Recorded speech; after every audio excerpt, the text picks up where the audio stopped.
2600여 년 전 고타마 시타르타의 깨달음으로 탄생한 불교. 인도에서 시작된 불교는 실크로드를 따라 바닷길을 따라 세계로 뻗어나가 세계인의 종교가 됐습니다. 모든 형성된 것은 변하기 마련이며 고통이다.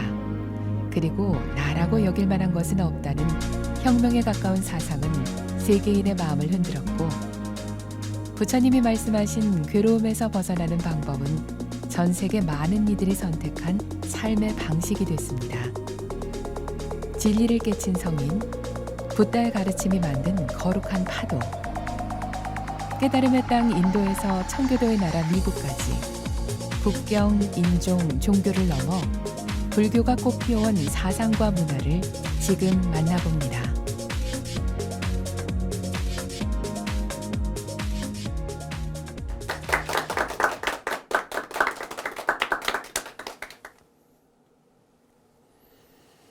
안녕하세요.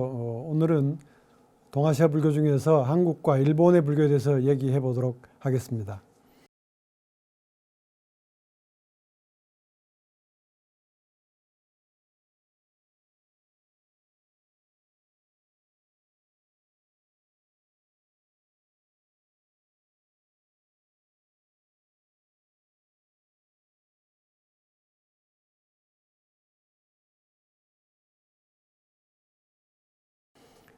한국이나 일본이나 모두 중국에서 번역된 한자 불경을 중심으로 한 그런 의미에서 한자 불교 문화권이라고 이렇게 부를 수도 있겠습니다. 그렇지만 중국과 한국과 일본은 각각의 본래의 문화의 특성에 따라서 서로 다른 모습으로 전개되고 또 그렇게 지금까지 이어오고 있습니다. 이런 모습을 살펴보도록 하겠습니다. 우리나라에는 4세기에 불교가 처음 전래되게 됩니다. 당시 고구려와 외교 관계를 갖고 있던 북조에서 또 백제는 남조에서 이렇게 각각 들어오게 되는데, 우리나라에는 아직 유교가 전해졌지만 크게 그렇게 영향력을 가지지는 않았던 것 같습니다. 따라서 이 시기에 불교가 들어온과 함께 가장 큰 그 과제 중에 하나는 그 전에 가졌던 우리들의 전통신앙, 여기에서 불교를 어떻게 이해할 것인가 라고 하는 문제였습니다. 그게 가장 확실히 드러난 것은 그 전통신앙이 강했던 신라였습니다. 그래서 신라에서는 2차 돈의 순교라고 하는 그런 일을 겪으면서 어렵게 불교를 공식적으로 인정하게 되는 이런 그 과정을 보이게 됩니다.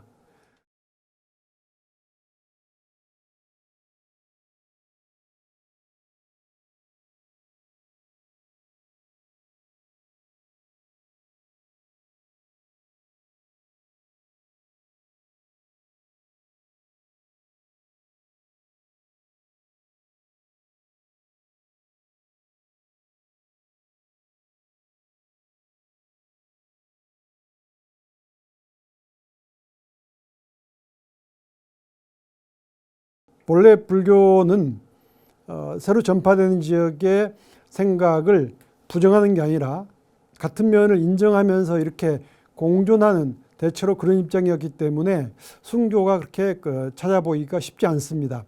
오히려 신라가 좀 특이한 경우라고 할 수가 있겠죠.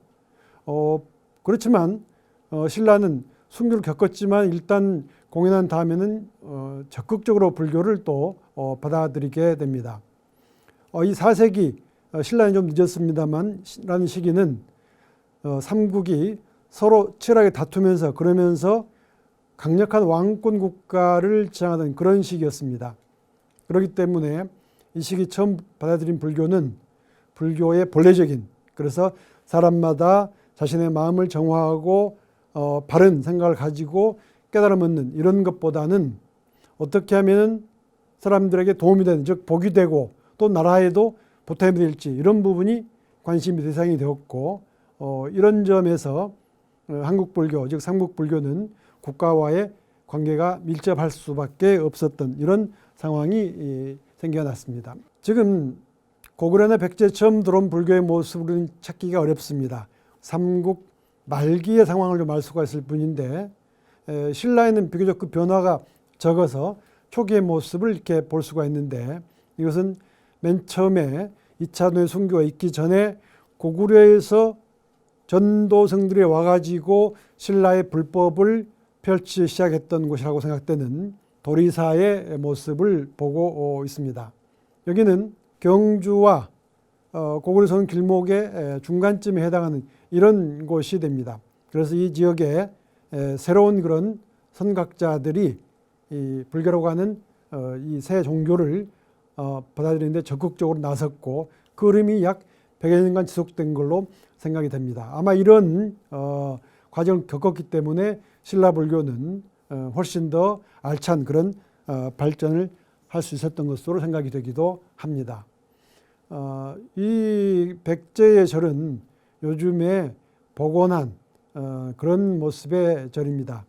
부여의 능살이라고 하는 왕릉이 있는 곳 옆에 그 모신 절이기 때문에 능사라고 이렇게 부르고 있는 절의 모습인데 앞에 문이 있고 장중앙 5층 탑이 있고 그리고 금당이 있는 이런 탑 하나와 금당 하나를 잘 갖춘 이런 절을 회랑으로 감싸고 있는 게 이게 삼국 시기에 일반적인 그런 절의 모습이었던 것 같습니다.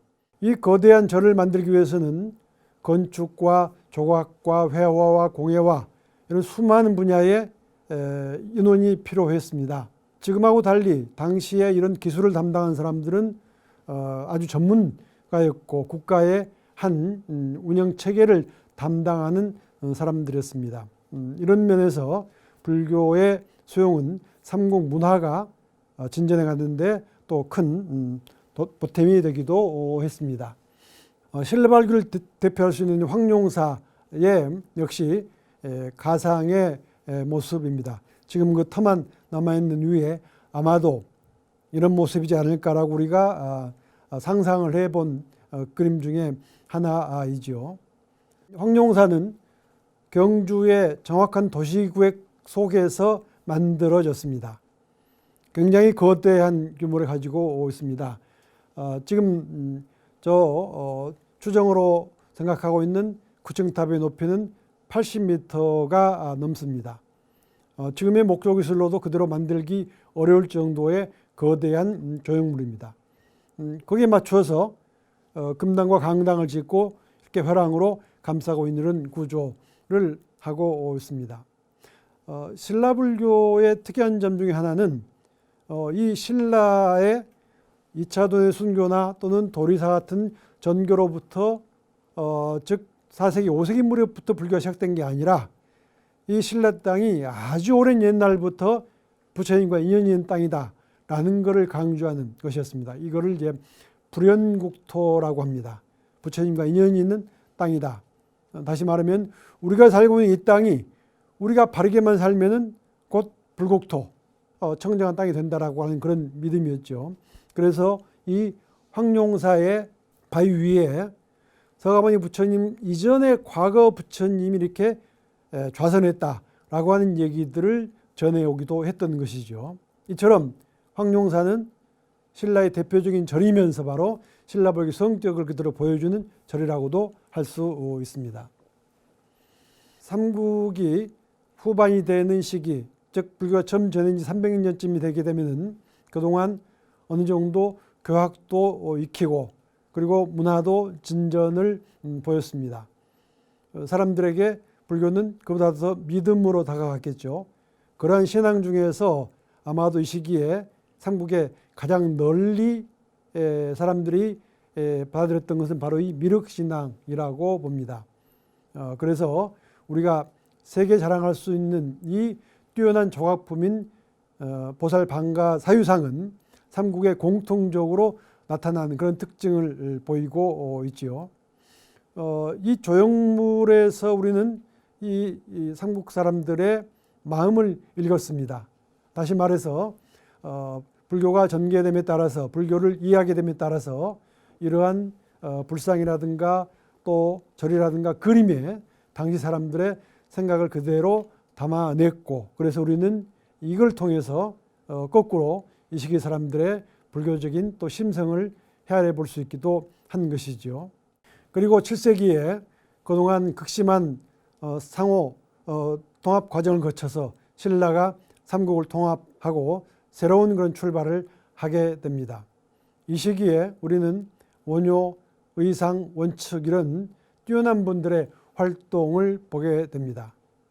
아마도 이분들의 개인적인 능력도 뛰어났겠지만은 이것은 삼국의 그런 열심히 노력했던 그런 그 결과가 이분들이 나타날 수 있는 바탕을 마련했고 그 모태 위에서 이분들이 꽃을 피울 수 있었으리라고 이렇게 생각하는 게 맞을 것 같습니다. 원효 스님이 활동했던 분황사의 모습입니다. 자, 이제 삼국이 통합이 됐는데 그러면은 불교적인 생각도, 즉 불교 사상도 신라 불교 사상을 한번 우리가 생각해야 되는 게 아닌가.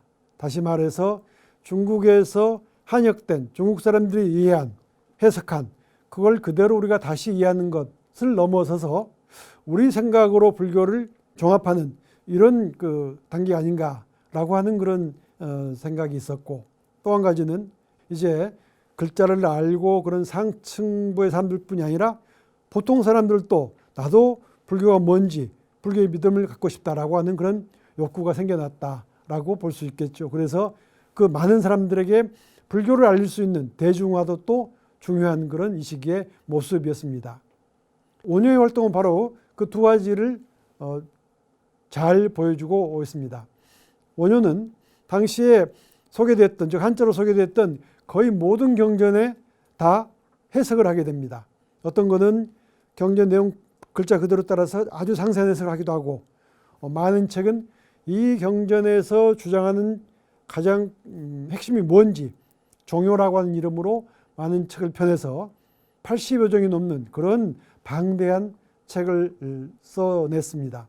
그런데 그 중심은 일심사상이라고 하는 한 가지였습니다. 우리가 모두 가지고 있는 한마음에서 모든 현상과 모든 가르침과 이런 게 다 나오게 되고 서로 달라 보이는, 그리고 지금 정파에 따라 철학에 우리가 낫다라고 이렇게 다투고 있는 이러한 가르침이 우리 한마음 속에서 모두 다 용해될 수 있다라고 하는 그런 융합적인 사고를 하게 됩니다. 중국에서도 이게 없었던 거 아니지만 이렇게 강한 융합적인 사고를 보인 것은 원효가 처음이었다고 볼 수가 있겠고, 그런 원효의 생각은 중국에 가보지도 않았지만 자신이 쓴 책이 중국에서 널리 읽히는 이런 결과를 가져오게 됐던 것이죠. 바로 이제 신라 불교가 신라로서 거듭났고, 이것이 당시에 이 한역 불교권에서 가장 높은 수준으로 인정받는 이런 결과를 가졌다는 점에 원효 활동의 의미가 있습니다.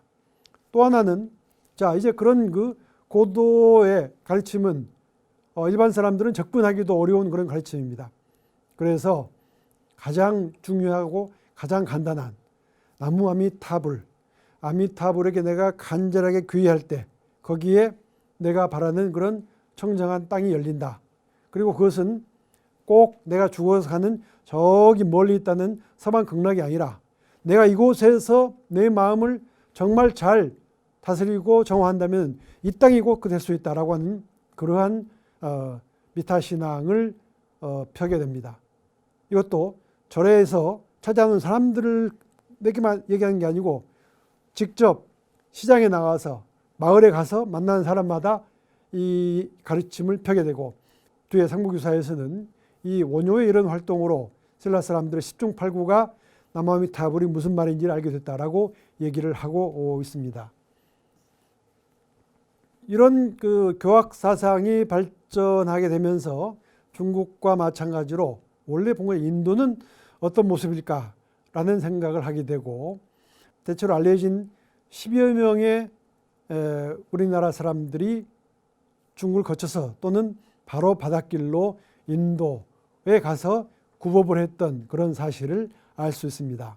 그 대표적인 사람이 바로 이 해초가 됩니다. 해초는 8세기에 중국에 가서 공부를 하다가 갔던 걸로 짐작이 됩니다.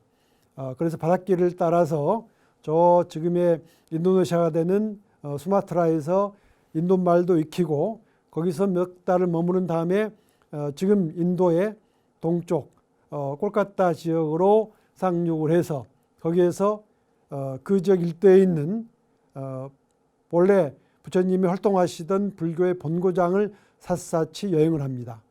거기에 그치지 않고 중인도, 남인도, 서인도를 거쳐서 저 복잡하게 화살표가 되어 있는 지금 중앙아시아에 해당하는 여러 나라들을 두루 여행을 하고 그리고 이란이라든가 즉 당시에 막 그 이슬람의 힘이 밀려들어오고 있던 그런 데도 관심을 가지고 그 얘기를 듣고 다시 이제 파밀고운을 넘어서 지금의 중국의 서부 지역 즉 서역을 거쳐서 도낭을 거쳐서 장안에 다시 돌아오게 됩니다.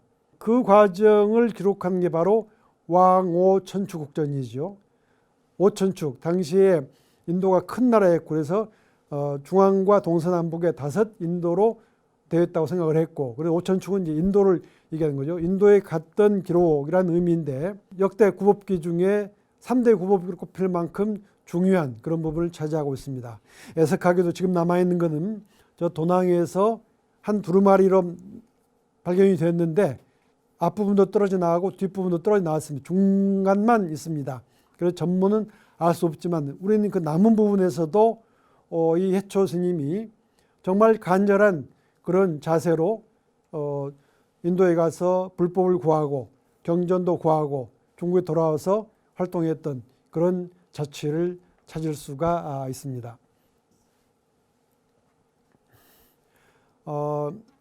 원효와 함께 활동했던 대표적인 분이 바로 의상 스님이죠. 둘이는 나이 차이는 있지만은 도반이었습니다. 그래서 같이 중국에 가서 새로운 불교를 공부하려고 했습니다. 원효는 그만뒀지만 의상은 끝까지 중국에 건너가서 당시에 중국 불교에서 가장 높게 형성되어 있던 화엄종을 익히고 돌아왔습니다. 그리고 이곳 신라에서 부석사를 창건하고 많은 제자들을 모아서 화엄사상을 널리 폈습니다. 이 의상이 활동하는 시기는 바로 삼국통합이 끝난 그 시점이었습니다. 이제 삼국이 하나로 되었다고 하는데 아직도 상호 간의 갈등, 앙금도 남아있을 겁니다. 여기서 가장 중요한 것은 우리 모두가 하나 되는 그런 마음이었겠죠.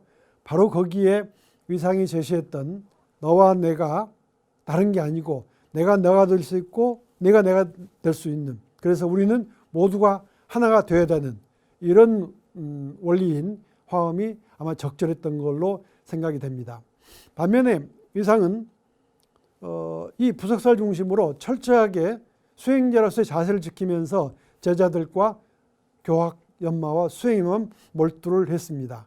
그래서 그의 제자들이 뒤를 이어서 전국에 10개의 큰 절을 만들면서 이 화엄사상이 신라에 넓게 퍼져가는데 다시 말해서 중앙의 불교가 아닌 지방의 곳곳에 불교가 퍼져나가는데 큰 역할을 했습니다. 원효가 직접 사람들을 만나서 했던 그런 교화 활동과는 달리 의상은 교단을 통해서 또 다른 그런 활동을 이루어내는 것이죠. 그래서 두 사람의 활동은 모습이 많이 달랐지만은 그 시기에 둘 다 너무 중요한 그런 역할이었고 바로 이분들의 활동에 의해서 우리는 신라 불교가 신라다운 특색을 가진 불교로 새로 나왔다고 이렇게 얘기할 수가 있는 것입니다. 자, 아미타 신앙은 일단 극락에 가고자 하는 그래서 본래는 지금의 우리에게 필요한 것보다는 죽음 이후의 세계에 대한 것이었습니다. 반면에 우리는 살면서 여러 가지 바람을 가지고 있습니다. 그 바람을 어떻게 이루어야 되느냐라고 하는 것은 관세음보살에게 우리가 의지함으로써 그를 이룰 수 있다고 생각을 했습니다. 그런데 신라에서는 그냥 막연히 관세음보살 하는 것보다 우리나라 저 북쪽에 가면은 낙산이라는 곳에 관세음보살이 직접 있다더라 라고 기도를 하면은 아마 그 실현성은 훨씬 더 배가 됐겠죠. 그래서 낙산이라는 말은 의상이 활동했던 그 화엄경에 나오는 관세음보살이 살고 있다는 보탈낙가산의 그 글자를 딴 것입니다. 낙산이라는 말 자체가 관세음보살이 살고 있는 곳이라는 얘기죠. 그래서 여기에 가서 기도를 하고 관세음보살을 친견했다고 하는 것이죠. 이런 것은 이 신라 어디인가 부처님 보살님이 사는 곳이다 라고 하는 그런 생각을 더 확실하게 해준 그런 계기도 되었고, 그래서 이때부터 신라 사람들은 불교를 아무것도 모르는 사람이라 할지라도 두 마디 나무아미타불과 관세음보살을 알고 지금의 신앙으로서의 관음신앙과 내세신앙으로서의 미타신앙을 짝 해서 보편적으로 알게 되었다는 것이죠. 이것은 지금까지도 우리에게 그대로 전해주는 내용이기도 합니다. 자, 이렇게 사상이 무르익게 되니까 거기에 따라서 문화도 따라서 융성을 하겠죠. 그래서 원효나 원칙이나 의상이 활동했던 때 약 1세기를 지난 8세기 후반에 불국사 석고나무로 대표되는 그런 우수한 신라 불교 문화가 꽃을 피우게 됩니다. 불국사의 저 구조, 근래에 20세기 들어와서 잘 생각해 봤더니 엄밀한 그런 수학적인 과학적인 원리에 의해서 대칭과 황금 조화를 꾀한 그러한 바탕에서 만들어졌다는 것을 밝혀내게 되었습니다.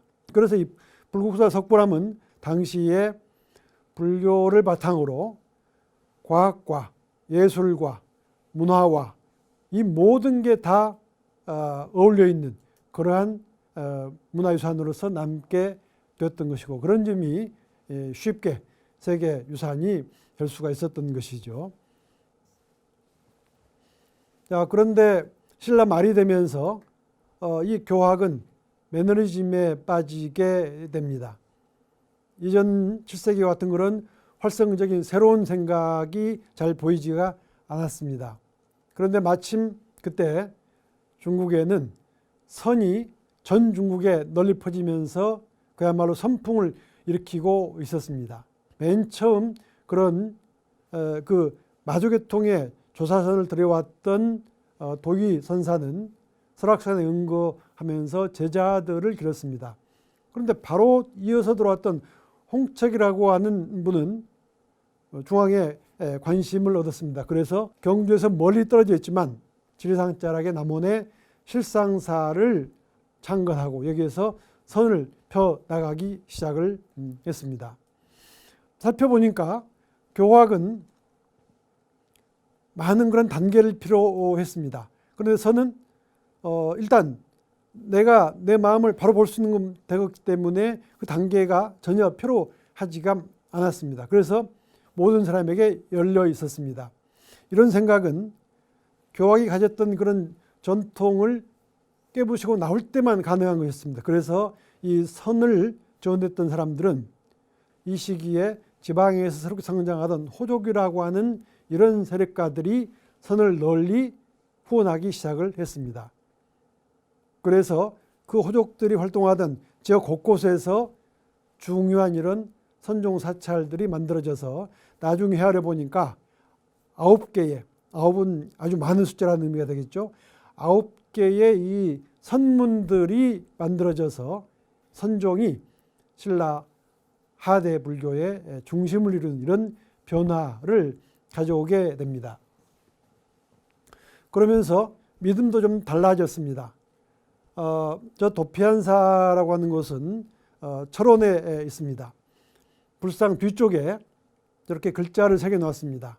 글자의 내용은 철원군에 사는 우리 1,500명의 사람들이 쌀 한 줌의 정성을 모아가지고 이 부처님 상을 만들어서 우리도 어둠에서 깨쳐나고 모든 중생 모두가 함께 그런 깨달음의 길에 함께 갔으면 하는 그런 바람을 저기에 적어놓고 있습니다.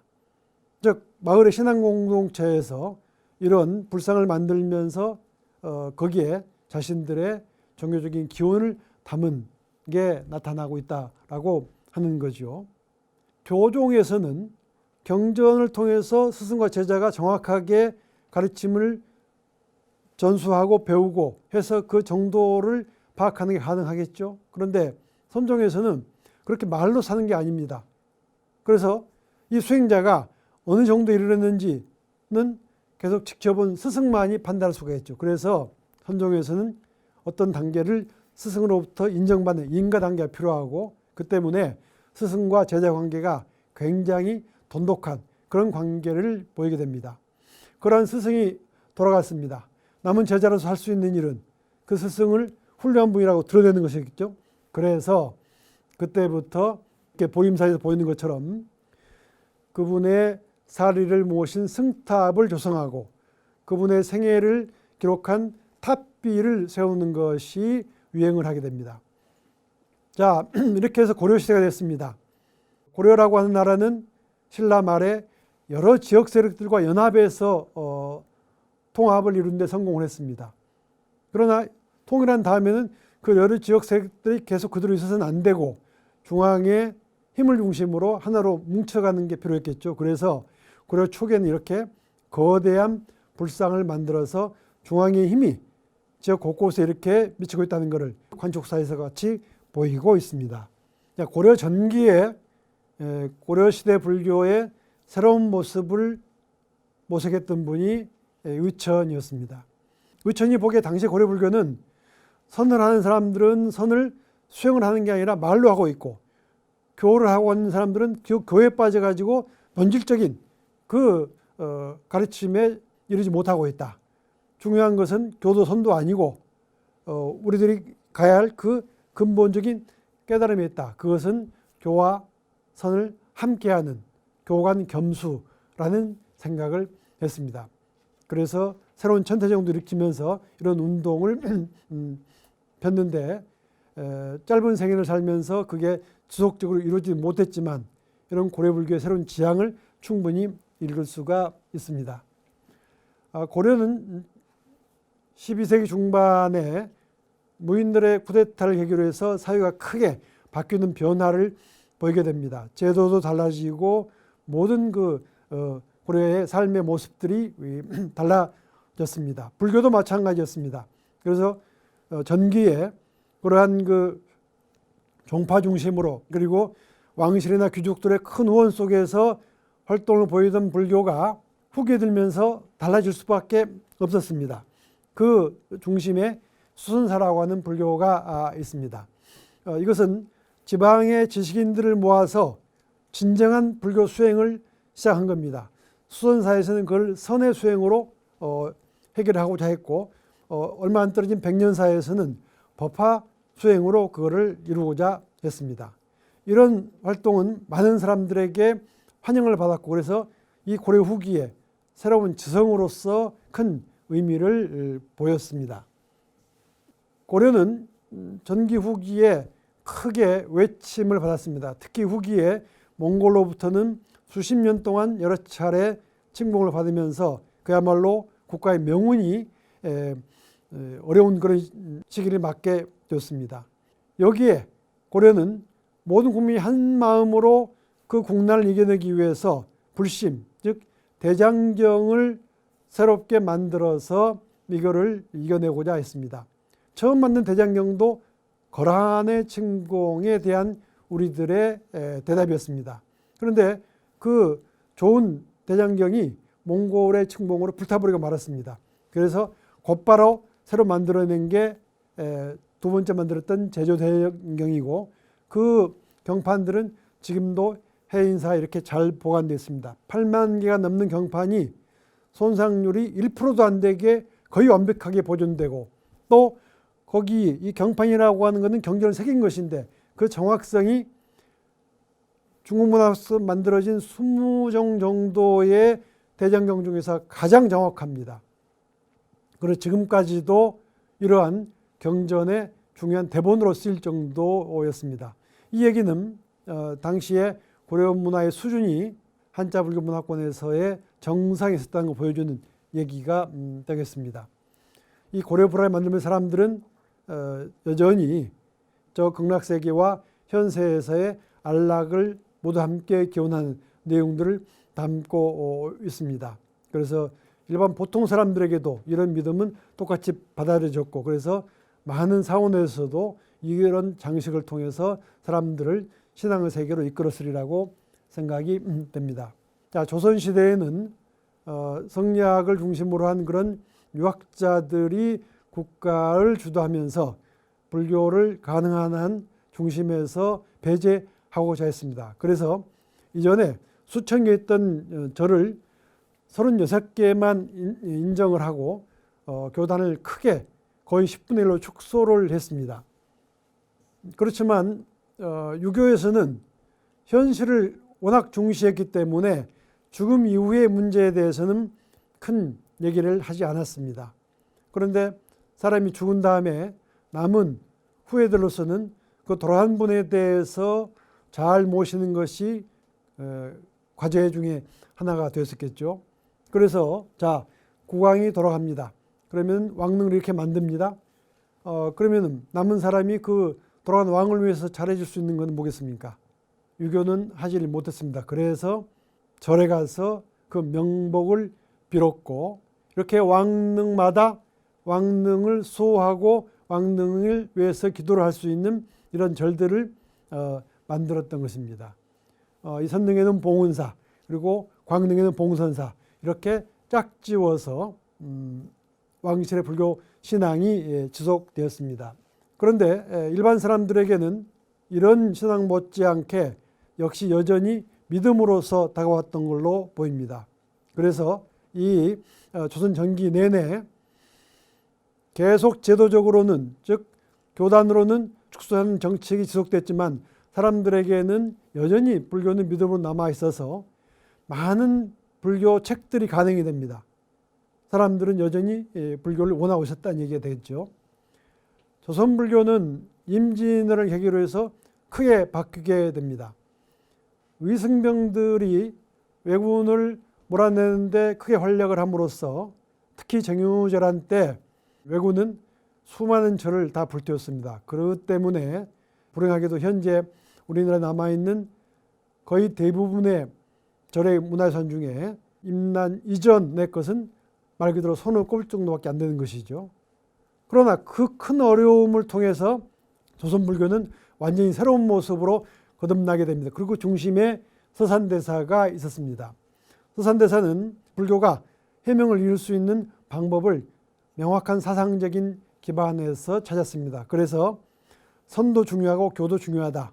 어느 것을 버릴 게 아니고 이 둘 다 가져가야 되는 것이고, 거기에다 연불도 필요하다라고 하는 세 가지를 함께 공부하자는 그런 토대를 여러 책들을 통해서 씁니다. 그렇기 때문에 이 서산대사에게는 1000명에 되는 수많은 제자들이 모여들었고, 조선 후기 불교는 서산에 관한 생각과 그 계통이 결정적인 영향을 미치게 됩니다. 전쟁으로 많은 그런 피해를 입었지만 전쟁이 끝나자마자 복구 사업이 시작됩니다. 이 법주사에는 1618년에 이 오청탑, 지금 팔상장이라고 부르죠. 그리고 1636년에 대웅전, 이렇게 해서 불과 전쟁이 끝난 지 30년, 한 세대도 되지 않았는데 이 거대한 중창 사업을 시작하고 마무리하게 됩니다. 그런데 이때는 전기처럼 왕실이라든가 이런 유력한 귀족들이 아니었습니다. 법주사의 건물에서 이때 만들었던 사람들의 기록이 나왔는데 거기에 보면은 우리가 알 수 있는 유명인사는 하나도 없고, 아마 그 지역 인사라고 생각했던 사람들의 수백 명의 이름들이 쭉 적혀 있습니다. 그래서 말 그대로 이 전쟁 후의 어려움 속에서 한 집 한 집마다 한 줌씩을 내서 가장 간절한 이 전쟁을 통해서 희생되었던 사람들을 위로하고 우리도 위로받을 수 있는 이런 불사를 해낸 것이죠. 그래서 이런 과정을 통해서 조선투기 불교는 새로운 지역 신앙 공동체로서 거듭나게 되고, 오히려 더 중요한 본질적인 불교 신앙의 역할을 해내게 된 것입니다. 그러면서 우리가 지금 가면 흔히 볼 수 있는 절의 정형이 만들어지게 됩니다. 4가지의 건물이 마당을 중심으로 이렇게 이루어져 있습니다. 본당인 대웅전이 나타납니다. 양쪽에 요사체가 있습니다. 이 요사체와 누각은 서산대에서 제시했던 선과 교와 연보를 수행하는 그런 공간이기도 합니다. 그 마당에서는 한편으로는 저 법당에서 해결할 수 없는 그런 큰 법회는 이렇게 괴불이라고 하는 높이 10m 되는 거대한 불화를 절마당에 세우고 거기에서 야단법석, 즉 바깥에서 큰 법석을 여는 이런 상황으로 바뀌게 되는 것이죠. 이런 모습이 그 이후 지금까지 우리에게 지금 전해지고 있는 한국 불교의 형태를 이루게 되었습니다. 이에 따라서 승려들도 많아지고 불교계가 활성화되게 되면서 마치 유학자들처럼 자신들의 기록을 문집으로 남기는 승려들의 문집도 많이 가능이 되게 됩니다. 즉, 이 조선 후기에 들어와서는 승려들의 수준이 상당히 고양되면서 그에 따라서 불교계의 내용도 충실해졌다는 모습을 볼 수 있게 됩니다. 19세기 전반부터 우리나라에서는 삼보사찰 신앙이 생겨났습니다. 자, 우리나라 중에서도 부처님 사리를 모신 통도사, 법에 대표하는 대장경을 모신 해인사, 많은 스님들이 훌륭한 활동을 했던 송광사, 이렇게 해서 불법성 삼보사찰을 지정을 해서 이것을 순례하는 이런 또 신앙이 전개되게 되지요. 자, 일제강점기가 시작되면서 우리는 근대를 준비하지 못하고 불교계도 그 경랑에 휩싸이게 됩니다. 일제는 초기에 여러 종파가 경쟁적으로 들어오면서 일본 불교를 이렇게 심고자 했습니다. 처음 만들어졌던 일본의 이 동본원사라고 하는 계통의 포교당의 모습입니다. 그래서 불교가 그대로는 안 되겠고 근대화를 위한 그런 변화를 모색해야 되겠다. 여기에 대표적인 한용운의 조선불교 유신론을 비롯해서 이 새로운 근대를 향한 그런 노력이 함께 펼쳐지게 됩니다. 한편으로는 승가에서는 경허 스님 같은 분이 세계 열강들이 지금 다 모여드는 이런 상황에서 우리 불교 갈 길이 뭔가, 여기에 선수행이 가장 중요하다고 봤습니다. 그래서 수덕사라든가 보마사, 화엄사 이런 여러 곳에 선방을 개설하면서 선수행을 열고 많은 제자들이 모여들면서 오늘날의 한국 불교에까지 이어지는 그런 중심을 이루는 계기도 이루게 되었습니다. 그러나 광복을 겪고 우리 근대다운 불교를 마련하기도 전에 우리는 한국 전쟁을 통해서 이렇게 거의 폐화되는 그런 피해까지도 겪었습니다. 다행히 지금 이렇게 새롭게 중창을 해서 오늘날의 새로운 불교의 모습을 또 노력하고 있기도 합니다. 다만 근대화 과정에 있었던 여러 가지 문제점들은 오늘날에도 한국 불교의 한 발목을 잡고 있기도 합니다. 그때마다 한국 불교는 이렇게 승려들이 승려대회를 통해서 불교 본연의 자세를 확립하기 위해서 노력하고 있는 이런 과정에서 요즘의 한국 불교의 시대를 이제 맞게 되고 있습니다.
처음에는 한반도에서 건너간 불교로 시작을 했습니다.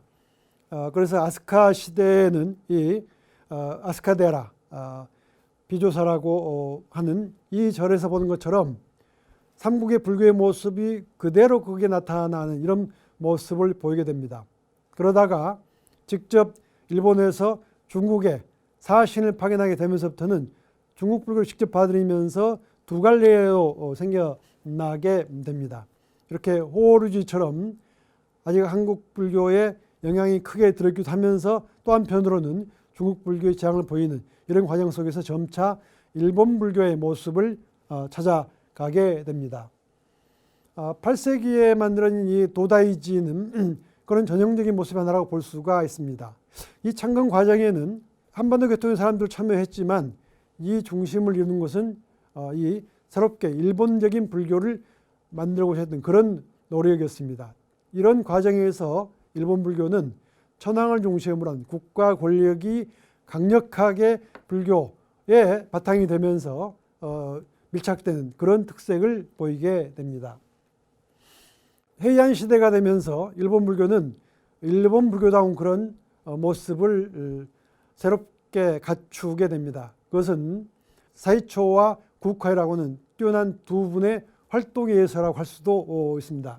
비슷한 시기에 중국에 유학을 다녀와서 각각 다른 곳에서 도량을 열었습니다. 사이초는 교토 가까운 히에산에 있는 엘리아쿠지에서 절을 처음 열었는데 중국에서 배워온 법화, 즉 천태를 중심으로 해서 당시 중국에서는 밀교가 유행하고 있었기 때문에 밀교도 함께 배워와서 밀교적인 색채가 있는 그런 천태종을 시작을 했습니다. 반면에 구카이는 좀 남쪽의 고야산에서 전형적인 밀교를 시작을 했습니다. 공고부지를 근간으로 해서 고야산이 지금도 수백 개의 이런 진원종의 절들이 지금 자리하고 있습니다. 이 두 사람은 신라 불교도 아니고 중국 불교도 아닌 진정한 일본다운 불교를 처음 만들었던 일본 불교의 본격적인 정초자라고 할 수가 있을 것입니다. 이 도지는 그런 일본 불교의 가장 큰 특색 중 하나인 밀교의 전형적인 모습을 보여줍니다. 중앙에 전임을 비롯한 오불이 있고 양쪽으로 오부살과 오명왕이 있는 우리나라 좀 보기 드문 그런 복잡한 구성을 하고 있는 이런 모습이 일본의 밀교 불교의 대표적인 모습입니다. 해안 말기에 일본은 많은 그런 내란을 겪었습니다. 그러면서 마치 이 세상이 끝나는 듯한 그런 말법의식을 가지게 됩니다. 자, 거기에서 우리가 가질 수 있는 것은 평화로운 좋은 세상을 바라는, 그래서 이 시기에 이 정토 신앙이 크게 활성화되게 되면서 유력가들은 저 묘도인 것 같은 그런 이상적인 극락세계를 구현하려는 이런 절들을 만들게 됩니다.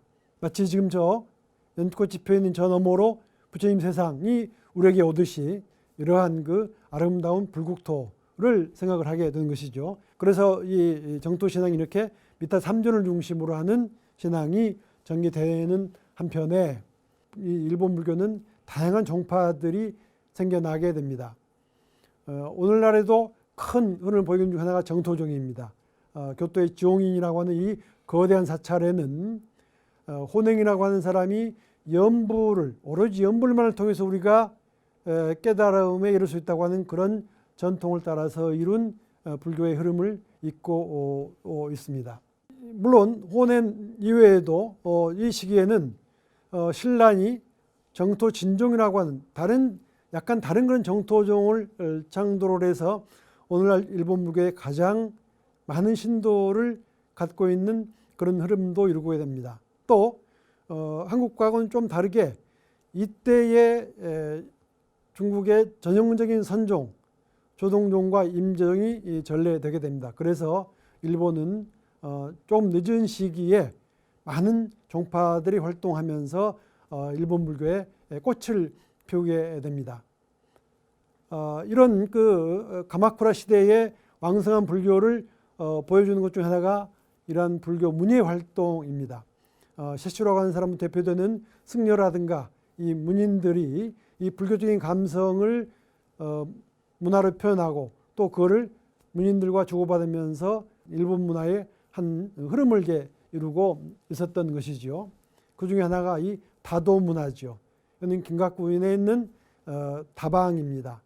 차를 마시면서 자신의 심성도 돌아보지만 또 사람들과 교류도 하는 이런 일본의 차 문화가 널리 되는 것도 이 시점의 일입니다.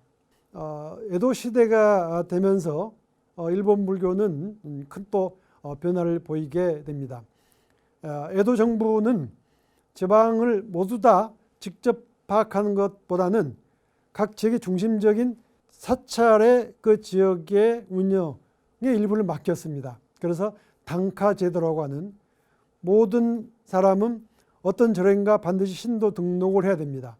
이 단카 제도를 통해서 일본 불교는 모든 국민과 이어지는 그런 결과를 만들게 됐습니다. 그래서 지금 현재 남아있는 일본 절의 한 70% 정도가 이 시기에 모두 만들어진 것이라고 얘기를 하고 있습니다. 그래서 불교가 정말 서민들에게 보편화된 그런 모습을 보인 것이죠.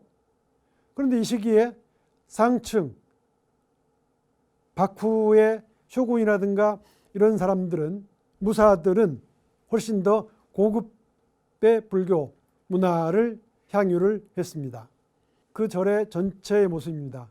이 난젠지는 당시에 첫 번째 꼽는 그런 큰 절로서 이렇게 거대한 구조를 갖추고 있었는데, 자, 근사한 법당 안에는 저렇게 자연을 음배할 수 있는 아주 멋진 그림으로 병풍이나 벽으로 장식을 했습니다.